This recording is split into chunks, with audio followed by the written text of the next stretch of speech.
Hey Shogi fans, this is HIDETCHI. In this video, I'm going to show you a basic theory of double wing attack opening. Double wing attack opening starts by black pawn 2f, white pawn 8d, and then black pawn 2e. And here white will play pawn to 8e. They go right ahead and push the rook pawns. Now instead of keep pushing the pawn and go pawn to 2d, the standard move line tells us to go to 7h, defending 8g square, the weak point of the bishop. Oh, and by the way, defending there with the silver is not very good, because you see the bishop and the silver are not connected, so it's not a good structure.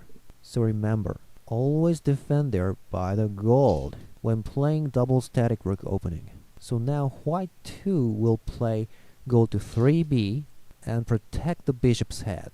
And after that, you can go ahead and push the pawn to 2d, pawn takes, and rook recaptures, and he drops the pawn to 2c, and you retreat the rook. One option is to take it back to your camp, rook to 2h, but this will give white an opportunity to make pawn exchange. So maybe a common way is to retreat back to 2f and defend the 8f square. Alright, so this is the basic position of double wing attack opening. From this position, it goes into pretty difficult josekis, but today I want to explain you something else. So I'm going to rewind the moves a little. Here, at this position, I told you to move the gold to 7h and defend the bishop's weak point. But you might wonder, why not just go ahead and push the pawn? Well, this will bring us into one of the most famous joseki, and if you go pawn to 2d here, it'll end up as a bad situation for black. White will take the pawn, and rook takes back. Now white will play pawn to 8f, and after you take it, and rook recaptures, now it's your turn to drop the pawn, and he drops the pawn too. So you're always attacking faster than him. You can take the bishop first, so it seems you're doing pretty well here. But actually, this is not exactly what happens, because at this position, after he took the pawn, he won't take it by the rook. Well, look at here. He has a pawn. Well, it's because you made a pawn exchange in the second file. So, he will drop it to 8g. Now white is the one who can take the bishop first. Now black will play pawn drop to 2c, but white takes the bishop. Now just keeping taking the pieces is of course good for white, right? He gained material, and the black's king is in a very vulnerable position. So, after white took the bishop, black will have to retake it by the silver, and here white will make the best use of this bishop that he just got and drop it to here, forking the rook and the pawn here. Well, ignoring it and taking the bishop is not so good, because you're going to lose the rook.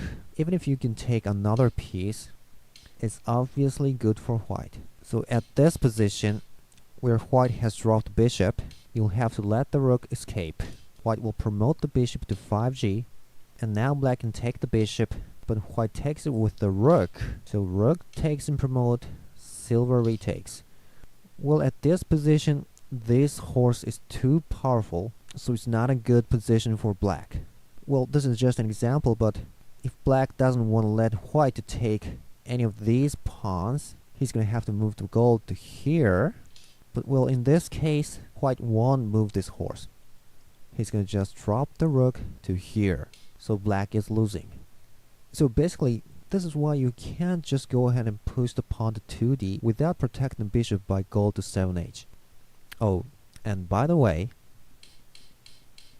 at this position, white took it by the rook. But how about taking it with the silver? Well, actually, this is not a good move. If he takes by the silver, now black can take advantage of this position. Well, its bishop dropped to 3f. He's threatening to promote to this square.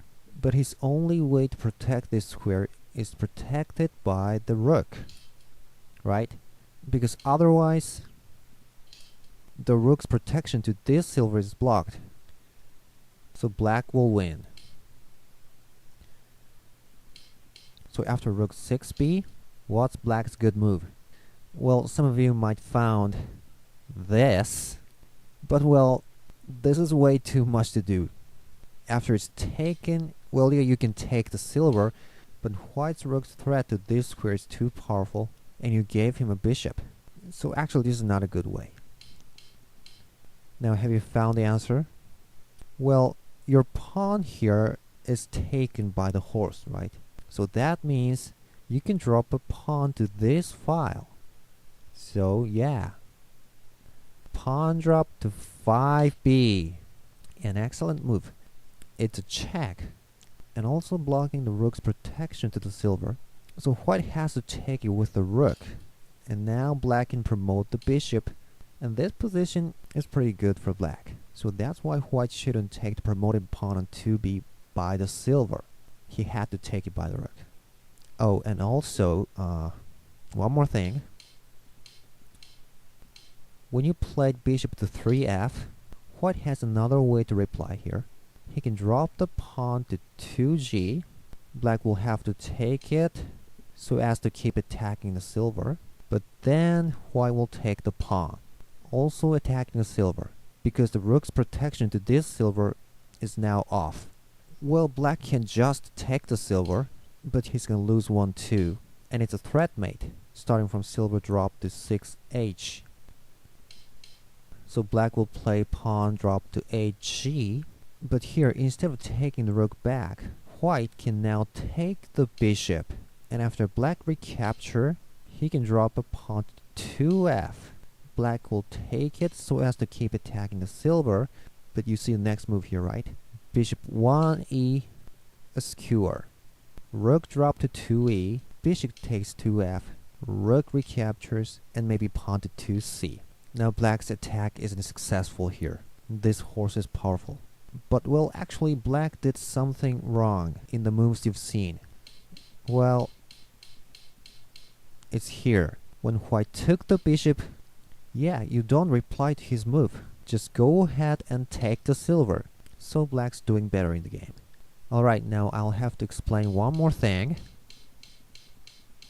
Here, when white played pawn to 8f, after you took it, white dropped the pawn and took the bishop first, right? But some of you might wonder, if black doesn't want to let the opponent to take the bishop first, why not ignore this pawn push and go ahead and drop the pawn to 2c? Well, it sounds rational enough. White will promote the pawn, but then black can take the bishop first, just as he wanted. This time black's is the faster, so white won't just keep taking. This is not what white does. He'll calmly take back the promoted pawn. Now here, the problem here for black is that his rook is out of his camp. So after white took a bishop, he has a good bishop drop to here, as you've seen.